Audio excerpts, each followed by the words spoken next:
Olá, de volta com o Meon Entrevista Especial Eleições 2024, reta final. E o Meon entrevistando os candidatos a prefeito da cidade de São José dos Campos. Hoje chegamos à nossa última entrevista, a nossa sexta entrevista. Que bom, né, que todos os candidatos aceitaram a conversar com a gente. A ordem das entrevistas, ela foi definida juntamente com as assessorias e a gente estipula uma média ali de 30 minutos para a gente conversar sobre São José dos Campos. E finalizando, hoje eu trago para a nossa conversa o ex-prefeito, foi prefeito por 2 mandatos, também por 2 mandatos deputado federal, Eduardo Cury, do PL. Tudo bem, candidato? Seja muito bem-vindo. Reinaldo, obrigado a você pelo convite, a Meon também, o portal Meon. Para mim é um grande prazer poder estar aqui e compartilhar um pouco das nossas ideias para a cidade de São José. Vamos começar falando um pouquinho de campanha eleitoral. Você começou a campanha talvez um pouquinho depois de alguns candidatos, principalmente nas entrevistas, né, indo nas emissoras de televisão, até aqui no Portal Meon a gente tentou trazer você antes, porque retardou um pouco esse início de campanha e qual é a avaliação que você faz da campanha até agora? Olha, primeiro que não estava nos meus planos há um ano atrás ser candidato a prefeito. Segundo, por ser ex-prefeito, eu e o Emanuel temos uma regra, um valor muito sólido que é o seguinte: não atormente o prefeito mandatário, né? Não fiz isso em relação nem aos adversários, quanto mais a um grupo que está na prefeitura hoje, que no passado tinha trabalhado com a gente. Então, isso é uma postura de valores éticos para dar liberdade para trabalhar. Quando, na verdade, nós começamos a perceber que a cidade não estava indo como nós imaginávamos, nem como a cidade imaginava, algumas coisas estavam acontecendo que ia sacrificar demais o futuro dela, foi quando houve a decisão, né, do meu partido, de lideranças nacional do PL, ou seja, o governador de São Paulo, uma série de pessoas que começaram a se importar com São José, falaram: a situação não pode ser isso. E o Emanuel, que era o grande líder local, falou: Eduardo, vai precisar ser candidato em São José, a situação é bastante grave. E eu falei: sai você. Ele falou: não, é melhor você, porque nesse momento talvez seja melhor você. E aí eu aceitei o desafio. Então, a decisão de sair candidato foi mais tarde, foi só esse ano. Depois, eu também queria evitar uma coisa que eu não gosto, de eleição com ataques, né? Ataques pessoais e tudo mais. Críticas, ações políticas, isso é natural. Agora, ataques pessoais eu não gosto muito. Eu estava certo, né? Porque o que fizeram já de fake news no Zap contra mim, né? Montagens maldosas, mentirosas, é uma coisa infernal, né? Mas, paciência, isso mostra o caráter das pessoas que produzem isso. E eu queria evitar. Então, eu também retardei a questão dos debates, as entrevistas, para que a gente pudesse fazer no momento que a população prestasse atenção e a gente pudesse apontar de verdade quais são os grandes problemas da cidade e as soluções que eu proponho. Você entrou no PL para disputar a eleição para prefeito ou você já estava no PL? Porque você estava trabalhando em Brasília já num gabinete do PL, lá no Senado. Não era do PL, mas era do senador Rogério Marinho, líder da oposição, que é do PL. Que é do PL. Você tinha vários senadores de oposição, eu era chefe da liderança da oposição do Senado, eu coordenava esse grupo. Foi a convite do senador Rogério Marinho, tinham vários senadores de oposição, inclusive do PSDB, então não existia nenhum conflito. Mas eu já queria, em 26, estar posicionado, estava me preparando para posicionar em 26, eu era suplente deputado, então eu não podia trocar de partido de forma irresponsável, mas eu já estava projetando para em 26 poder fazer política à direita. Eu queria estar com a direita em 26, porque eu discordo desse projeto do Lula. Eu acho que está fazendo um grande mal ao país. A antecipação se deu. Com a decisão de ser candidato a prefeito, eu não achava correto me apresentar por um partido e depois de eleito trocar de partido. Eu acho que eu estaria traindo o meu eleitor. Então eu combinei com o meu grupo e falei: tudo bem, vocês querem que eu seja candidato, mas tem uma questão muito cara para mim, que é uma questão ética, que eu não vou trocar de partido depois da eleição. Então eu troco antes da eleição, o eleitor já me julga, né? Se ele quiser votar em mim, ótimo, gostaria muito. Se ele achar, por exemplo, que eu não atendo aos seus anseios, ele tem essa liberdade, mas ele votar sabendo qual partido eu vou permanecer depois da eleição. E não ganhar por um partido, porque uma questão de ser oportunista, e depois trocar de grupo político. Isso eu não faria nunca.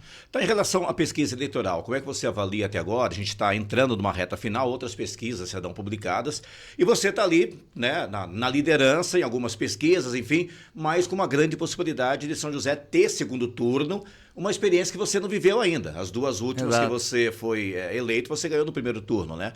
Qual a avaliação que você faz das pesquisas nesse momento? Está dentro daquilo que você imaginava? Não? Sim, o que eu cito nas suas. Todas as pesquisas, eu lidero em todas as pesquisas, né, que foram divulgadas. Aí, e outras também que não foram divulgadas, mas foram feitas. Então, que eu tive acesso. Então, é o que eu sinto das ruas. A campanha, ela, aqui em todos os lugares, ela está um pouco diferente esse ano. Ela está um pouco mais tardia, está um pouco mais fria, né? Até em função, acho que acredito, dos problemas nacionais. Então, o que... agora, é uma campanha mais para segundo 2 turnos do que de um turno só, porque você tem vários candidatos, nós retardamos a nossa campanha, eu fiquei 1 ano sem dar entrevista, 1 ano sem postar na rede social, então era natural que eu tivesse mais dificuldade de divulgar o meu nome do que quem está fazendo campanha, né? O próprio mandatário ou os outros que têm mandato e tal. Eu estava em casa, né? Eu estava fazendo outro trabalho e saí mais tardiamente só porque para resolver um problema da cidade bastante grave, que é que a gente pode expor nos próximos minutos aí. Você falou do grupo logo no início do nosso bate-papo, né? É um grupo que lá atrás estava unido, né? Então, a gente pegar o atual prefeito com o atual vice-governador, Eduardo Cury, Emanuel Fernandes, né, que está junto com você, era um grupo só. Como é que você sente esse momento da política em São José com esse grupo dividido e com a possibilidade desses 2 grupos irem para o segundo turno? Olha, na verdade, eu não vou tocar no nome deles, porque é uma questão de princípios, né? Em respeito até ao nosso passado. Na verdade, a surpresa não se deu agora, se deu um tempo atrás, né? Quando, na verdade, a decisão de abandonar a prefeitura e sem dar uma satisfação para a gente, sem retornar, né, dizer o que ia fazer, nada, né, então uma coisa bastante traumática. Mas aí tudo bem, era uma questão, fomos na verdade, eu e o Manuel nos sentimos bastante tristes, né, o que aconteceu, nos sentimos traídos, né, assim, mas tudo bem, achávamos que era só com a gente. Quando nós, na verdade, fomos avaliar com bastante calma isso, percebemos que não. Tinham coisas acontecendo na prefeitura que a cidade não sabia, que tinha um grande risco de comprometer o futuro da cidade. E principalmente na questão da gestão financeira da prefeitura.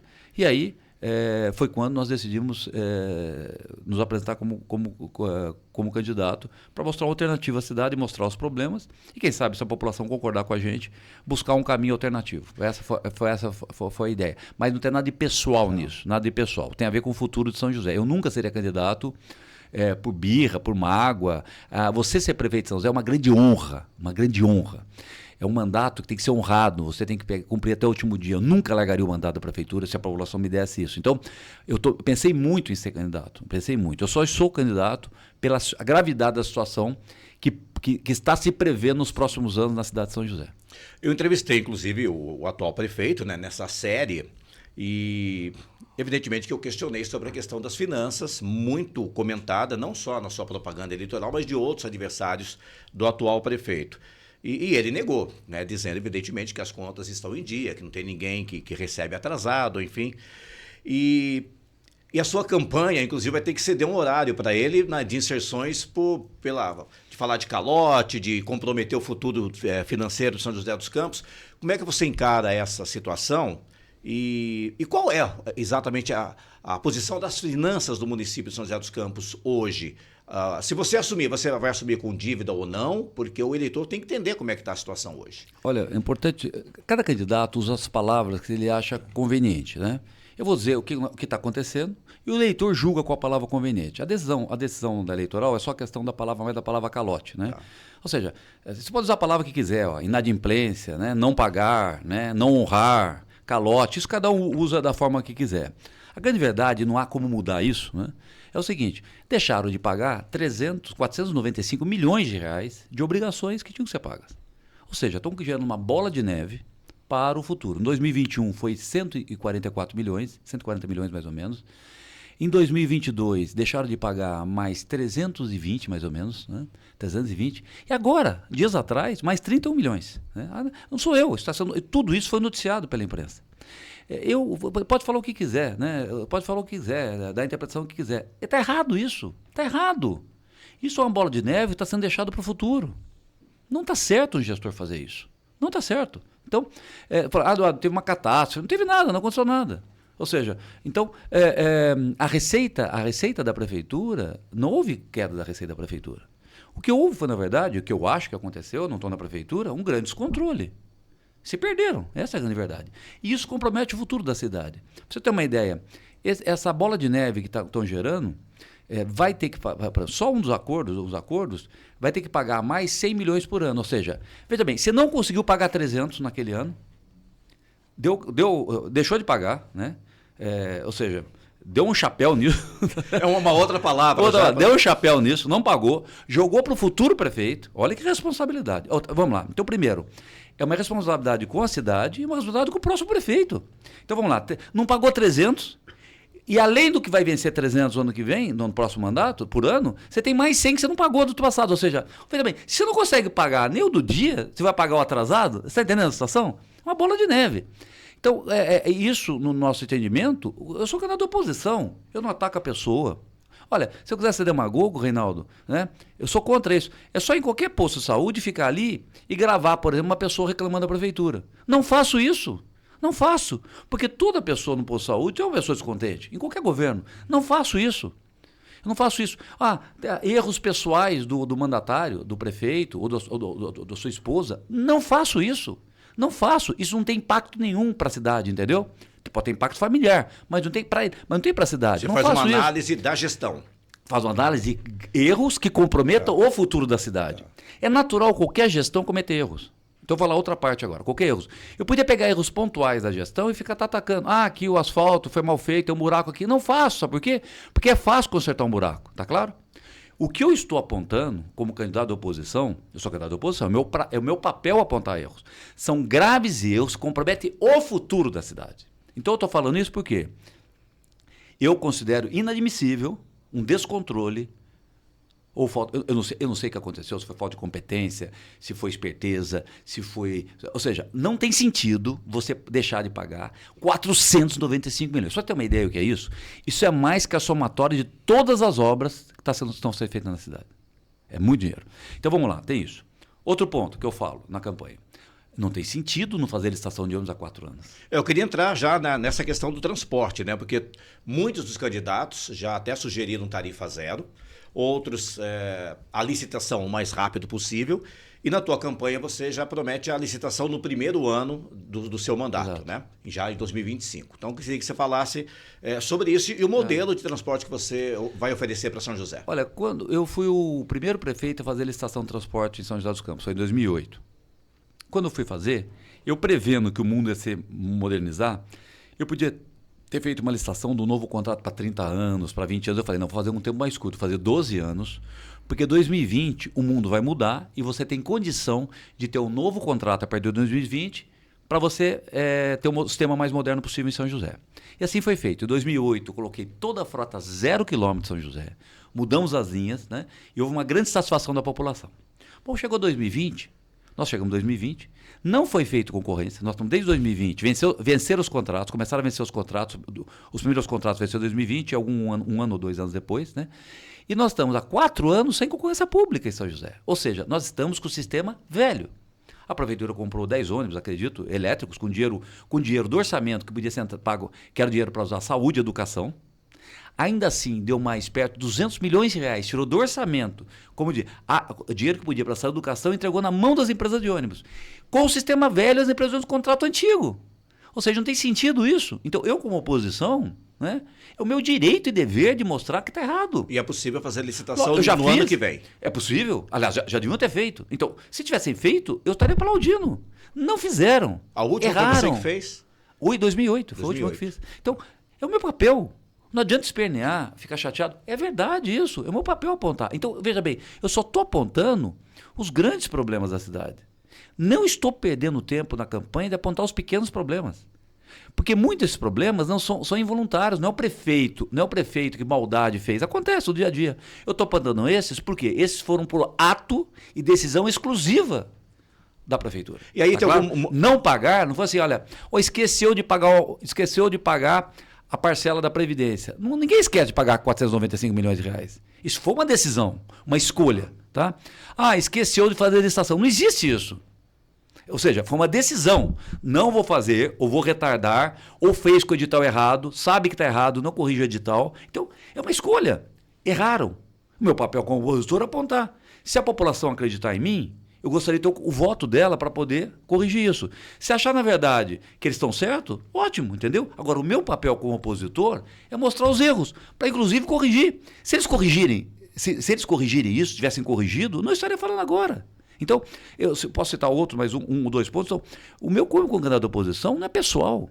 A questão é, eu preciso apontar os erros da prefeitura, porque isso vai comprometer o futuro da cidade, o futuro dos nossos filhos. E digo mais para você, isso é uma maldade com o próximo prefeito. Você jogar uma bomba no colo dele, deixar um monte de problema para resolver, que podia ter sido resolvido antes. Porque não há motivo para você não corrigir o edital da licitação de ônibus e ter feito. Agora não dá mais tempo. Acredito que não vai conseguir fazer até dezembro. Não há sentido ter deixado de pagar 495 milhões. O que é? Descontrole. Não quero apontar. Eduardo, toma cuidado. Eduardo, você está acusando que o prefeito roubou. De jeito nenhum esses 495 milhões. Eu disse que ele deixou de pagar. Isso compromete o futuro da cidade. É uma crítica legítima e justa de um candidato da oposição poder fazer. Qual é o modelo de transporte que você imagina para os próximos anos? Tarifa zero, que é muito falado em algumas campanhas, isso é viável, não é viável, você descarta, o que dá para fazer? Vamos lá, se hoje já está custando 200, a prefeitura teve que dar 200 milhões com os ônibus desatualizados, o sistema velho, significa o seguinte, tem muita coisa errada aí. Muita coisa errada aí. O que eu vou fazer é a seguinte coisa, eu vou, na verdade, redesenhar o sistema, trazer os maiores especialistas do Brasil para fazer isso para a gente, redesenhar, e não é só ônibus novo, eu vou colocar 100% da frota 0 km, isso é compromisso meu, estou falando aqui na rádio, aqui no portal, 100% será frota 0 km. É possível. Tá? É possível, eu já fiz a conta, já fiz outra vez, 100% frota 0 km, vou redesenhar as linhas, vou redesenhar o sistema, porque esse sistema é velho. E a prefeitura, como ela não tem ela optou em não fazer um novo contrato, fazer uma nova licitação, ela está refém do modelo antigo, porque ela não tem poder de chegar na empresa e falar assim, olha, vamos criar uma nova linha aqui. Não dá, porque a empresa fala, mas meu contrato, eu estou com contrato precário, ele pode acabar semana que vem, entendeu? E às vezes a empresa precisa investir muito para poder ganhar lá na frente. Como é que ela vai investir se o contrato é precário? Pode acabar semana que vem. A menos que tenha um acordo verbal, né? Não vou fazer licitação com a empresa. Coisa que eu não acredito. Acredito que foi falha mesmo. Acho que foi incompetência mesmo. Ou seja, medo de fazer concorrência, não sabe fazer. Eu não quero apontar o que é. Uhum. Eu estou dizendo o seguinte, erraram em não fazer. O motivo, quem sabe, está dentro da prefeitura. Erraram em não fazer. E o meu papel como opositor é fazer isso. Vou fazer a concorrência o ano que vem, tá certo? E vou entregar um sistema 0 km, um sistema novo para São José dos Campos. Falar um pouquinho sobre saúde. Também você tem gravado vários vídeos, né, para o programa eleitoral sobre saúde. E aqui também muito se fala, né, outros candidatos já declararam que querem construir um novo hospital, enfim, né? E qual é a sua ideia em relação à saúde do município? O que dá para fazer de diferente em São José dos Campos para evitar exatamente essa conversa que você tem na porta dos postinhos, tal, das reclamações que sempre aumentam? Olha, você, que nem eu falei, ir pegar reclamação na saúde é a coisa mais fácil do mundo, né? Mas eu acho que isso não resolve o problema, né? Vamos lá. Existem problemas na saúde que são do mundo moderno. Não tem a ver com a atual gestão. Não tem a ver com São José. São problemas do mundo, do Brasil, e vão ter que ser enfrentados.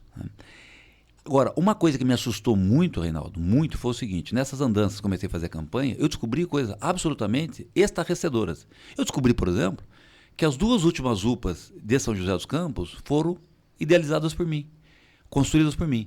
Foi a UPA do Campos Alemães, entregue, e a UPA do Putim, que eu iniciei a construção, eu só não inaugurei porque estava no período eleitoral, né? Mas foram idealizados por mim, construídos por mim. Nos últimos 8 anos, nenhum bairro, 8 anos são 2 mandatos, nenhum bairro que não tinha um BS ganhou. Sabe? Então eu falei, caramba, alguma coisa está errado nisso, né? Alguma coisa está errado nisso. Na questão da infraestrutura maior, como o hospital, por exemplo, na minha época, gente, pessoal, só falar para vocês por que eu estou estarrecido, se passaram 12 anos que eu deixei a prefeitura. Em algumas áreas parece que não andou nada. Não andou nada. Outras andou um pouco para trás, como eu falei, estação de ônibus, a questão das finanças. Algumas coisas não andaram nada para frente. Por exemplo, hospital. Eu dobrei o hospital municipal de tamanho, né? Eu, como prefeito, fui eu que pedi ao governador e aceitei com ele a vinda do hospital regional. Eu que escolhi a área, tá certo? A construção se iniciou longamente, depois inaugurou no governo que veio depois de mim, mas foi eu que conquistei o hospital regional para São José. Como eu disse, as duas últimas UPAs foi eu que construí. Transformei a UPA do Alto da Ponte em hospital, depois chegou um outro governo na minha frente para economizar dinheiro, retornou de hospital para UPA. Então, isso me deixou bastante assustado. Ou seja, o que aconteceu nos últimos 12 anos que ninguém parou, entendeu? Ou seja, que não se ampliou a rede, a oferta de serviços de equipamentos públicos na saúde. Então, é uma coisa que vai ter que olhar com muito carinho, porque como nós estamos envelhecendo mais, né, isso é bom, né, estamos vivendo mais, é natural que haja necessidade de mais investimento em saúde do que nos anos de décadas atrás. Então, nós vamos ter que rever isso tudo. E digo mais para você, vou apresentar ainda nos próximos dias planos novos para a saúde, de serviços que não existem ainda no sistema SUS, tá? De novidades, para enfrentar esse novo desafio do mundo moderno. É importante também o uso da tecnologia, né? Até na marcação de consulta. Você fala da Casa do Idoso também, né? Que você deve ampliar e levar para outros locais do município. Você falou que as pessoas estão vivendo mais, né? Exato. Então elas têm que ser também muito bem acolhidas, né? Isso está dentro da tua proposta. Tá, eu estava falando para você que eu fiquei meio estarrecido também, que você falou de saúde, vamos agora para a Casa do Idoso. Tem saúde dentro da Casa do Idoso também, mas ela também tem serviço social, tem lazer e tudo mais. As últimas casas, todas as casas do idoso foram construídas por mim em São José. A Centro, que foi um piloto, deu certo. Aí eu construí na Sul, na Leste e na Norte. Na Norte eu comecei a construção, foi inaugurado, a obra terminou no comecinho do outro governo, mas foi idealizada por mim. 12 anos depois, ninguém construiu mais nenhuma casa do idoso. Nada, não teve uma iniciativa. Então, o que eu vou fazer agora, eu vou descentralizar o serviço da casa do idoso. Vou buscar um modelo para levar... porque a casa do idoso ela é regional. Porque ela tem uma grande quantidade de serviços, é melhor que seja regional, uma piscina e tudo mais. Mas a ideia é descentralizar alguns serviços para bairros menores, levar o serviço até o bairro menor, né? Em que pese grande parte dos idosos não tenha dificuldade de locomoção, porque tem um acesso ao ônibus, né, de forma gratuita, eles são aposentados, então eles até gostam desse congraçamento, de encontrar os amigos e tudo mais, mas talvez alguns serviços possam ser levados até o bairro. Então eu vou descentralizar um pouco os serviços da Casa do Idoso, levar mais perto da população. Ainda falando sobre saúde, a compra de exames, também você tem falado muito isso no seu programa eleitoral, né? Que é comprar exames de empresas privadas, isso. Agiliza e reduz a fila por espera. Rapidamente. Olha, quando eu falei para você, se eu quiser fazer demagogia, eu falei assim, a saúde toda de São José está uma porcaria. Isso não é verdade. Não é verdade. Tem coisa indo bem e tem coisa indo mal, né? O que cabe a mim, um candidato de oposição? É resolver onde está indo mal. Não é fingir, não é mentir. Então, por exemplo, eu tenho conversado com as pessoas, até em função da campanha, na entrada das unidades, né? E percebo que algumas especialidades e algumas cirurgias, a fila está muito demorada. 6 meses, 1 ano, até 1 ano e meio, né? Então, nessas nós temos que intervir rapidamente e a única forma, se não tem estrutura, por exemplo, eu não acredito em má fé do médico que não está querendo atender. Se não está atendendo, é porque não tem estrutura para atender. Está deficiente a estrutura da prefeitura.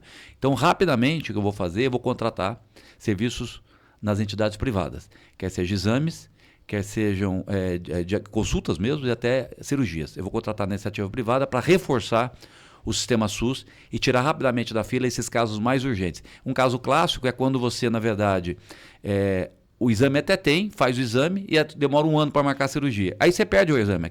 Aquele dinheiro foi jogado no lixo, porque a validade daquele exame se perdeu.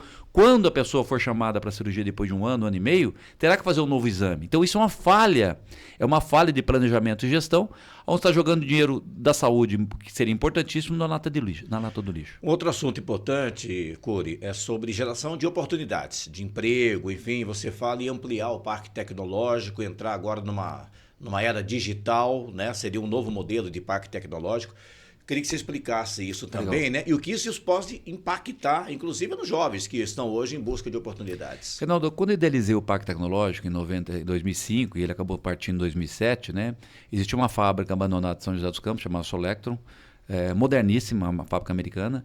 E eu falei, eu consegui comprar, eu descobri que o valor que ela estava vendo um valor muito menor que o valor de mercado, e eu tive a ideia de criar o Parque Tecnológico, que foi um enorme sucesso, né?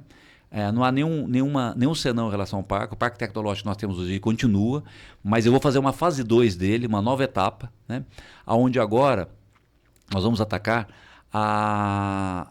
as empresas.com, as empresas dos aplicativos, as empresas de internet, as empresas de rede social, para que os nossos jovens, né, tenham oportunidade de trabalho, e vou também preparar nossas escolas, não só as municipais, vou fazer acordos e convênios com as estaduais, para nós prepararmos nossos jovens para se qualificarem para desse novo mundo. Para que esses jovens sejam os empreendedores das novas startups, criarem aplicativos ou mesmo trabalhar nessas empresas que nós vamos gestar, semear dentro dessa nova etapa do parque tecnológico. Nós é um parque digital agora. Vai ser no mesmo local lá?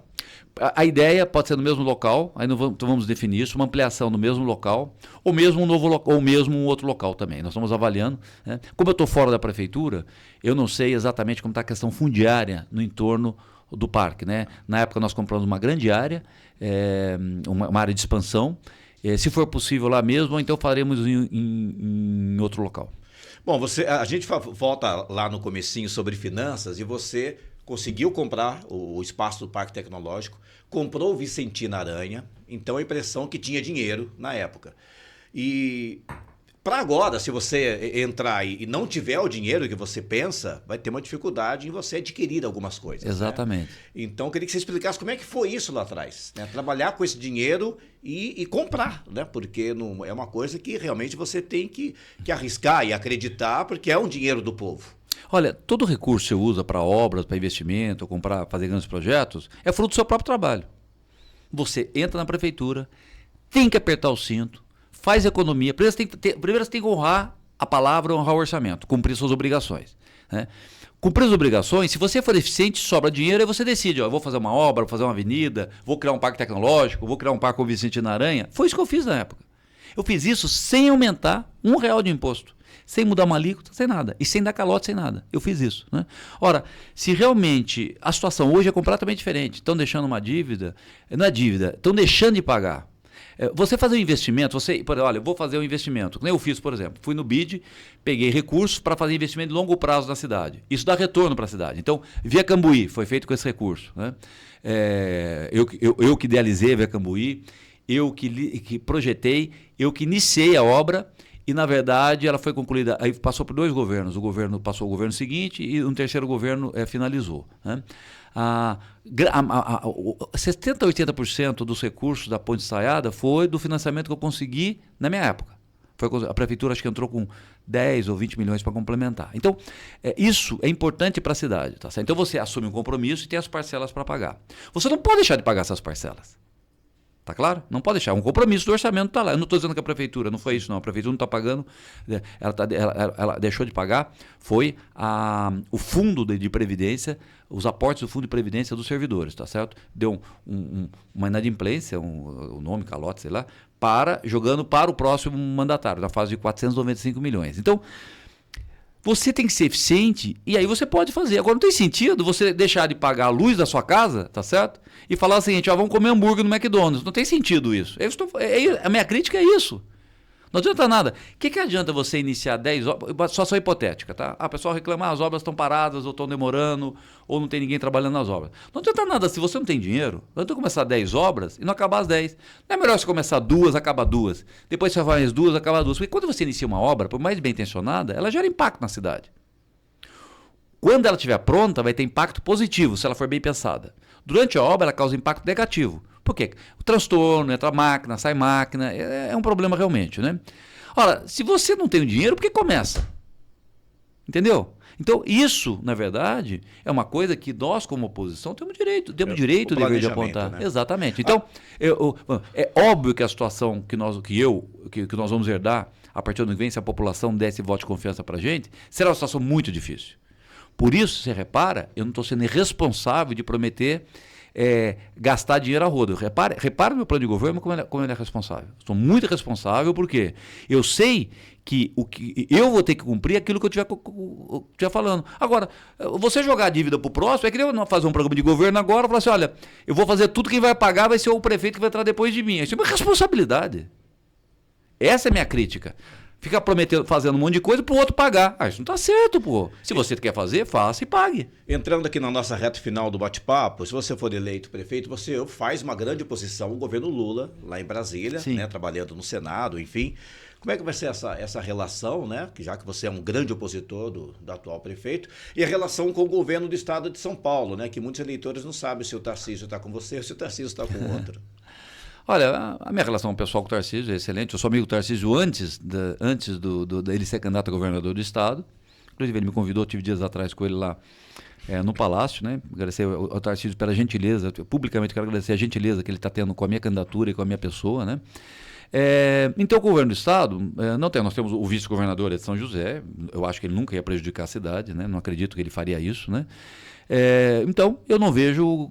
No governo federal, você tem um governo opositor, mas ele tem interesse também em fazer obras aqui. Então, eu quando fui prefeito,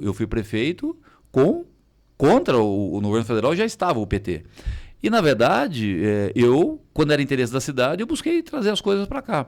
E o governo também tem interesse, eles têm interesse também. Não ficar mal com o presidente não fazer nada numa cidade como São José dos Campos, acaba tendo, né?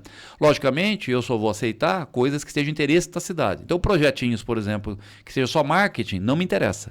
Agora, projetos que vai melhorar a vida do cidadão de São José, não tem nenhum problema para mim. Isso eu não tenho. Eu sou candidato a prefeito para defender São José. É essa a questão. A questão ideológica a gente deixa para o embate na eleição, deixa para o embate quando for eleição presidencial, mas no dia a dia eu tenho que trabalhar pela cidade. É por isso que as pessoas, eu espero que a expectativa das pessoas é que um prefeito trabalhe pela cidade. Bom, agora a gente sabe que na reta final tem um debate muito importante na televisão, que é a da Vanguarda, né?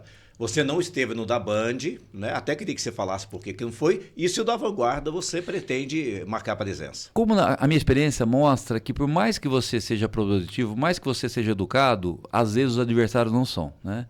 E tudo que eu imaginei aconteceu. Ou seja, um monte de fake news contra mim no WhatsApp, produzidas por mesmo grupo político, né? Circulando pelos meus adversários, e eu não faço isso. Nunca fiz isso. Não faço isso. Não faço. Então, eu retardei um pouco a campanha porque eu não queria, tinha prometido para minha família, para a gente não passar esse sabor. Que acaba acontecendo. Mas pelo menos acontece um período menor, tá claro? Por um período menor. Então, eu retardei, avisei toda a mídia, os amigos, a imprensa, falei, olha, eu vou só a partir de setembro, né? Então, comecei como estou aqui hoje. E aquele debate foi antes de setembro. Foi antes de setembro. Por quê? Eu explicar para as pessoas. Houve uma modificação na legislação. A campanha ficou mais curta. Então, o que aconteceu esse ano? O debate aconteceu antes do programa antes da apresentação do plano de governo. Na minha opinião, não tinha sentido você ir para um debate sendo que você antes de apresentar o plano de governo. O correto é você apresentar o plano de governo e ir para o debate na sequência. Então, eu falei, mas a prova de que foi só uma questão de time, para não prejudicar o eleitor, que alguns dias depois teve uma sabatina na TV Band, eu estive lá com eles, com o Nicolino, ou seja, não há nenhum problema. Estou indo em todas. Com você aqui, hoje à noite eu tenho uma outra sabatina, amanhã tem mais uma sabatina, não há problema nenhum. Eu retardei por 2 motivos. Primeiro, que eu queria ter o plano de governo de todos os candidatos na rua para você debatê-lo. E segundo, para evitar diminuir o atrito entre as candidaturas, a diminuir uma coisa muito triste. Você imagina, né, uma candidatura. Espero que São José não tenha cadeirada na cabeça do outro, né? Tá certo? Então... já é um grande avanço. É um grande porque avanço. Isso aí é retroceder, né? É um absurdo. Cury, eu agradeço a tua presença e quem quiser saber um pouco mais do teu trabalho, plano de governo, redes sociais, você usa bastante. Reinaldo, muito obrigado a você. Então, tá nas nossas redes sociais. Agora, também há muita construção durante a própria campanha, viu? A gente aprende muito com o eleitor durante a campanha. Tem muita ideia nova que está surgindo na minha cabeça. Eu estou na rua, as pessoas estão dando um toque para mim. Falei, puxa, isso dá para fazer um negócio legal. Já estou bolando para aplicar o ano que vem, caso a população me escolha. Eu agradeço muito a tua presença aqui no Portal Meon, fechando essa série de entrevistas com os 6 candidatos. Muito obrigado por ter vindo. Obrigado a você. E você pode também pegar o link dessa entrevista no nosso YouTube e compartilhar com as pessoas, né? Eu falo isso aqui na frente de todos os candidatos, que é importante que as pessoas conheçam um pouco mais, né, da proposta de cada um. E hoje o Eduardo Cury, ex-prefeito, foi o nosso convidado. E siga também o Meon nas redes sociais. Muito obrigado você que nos acompanhou nas 6 entrevistas com os candidatos. E até uma próxima.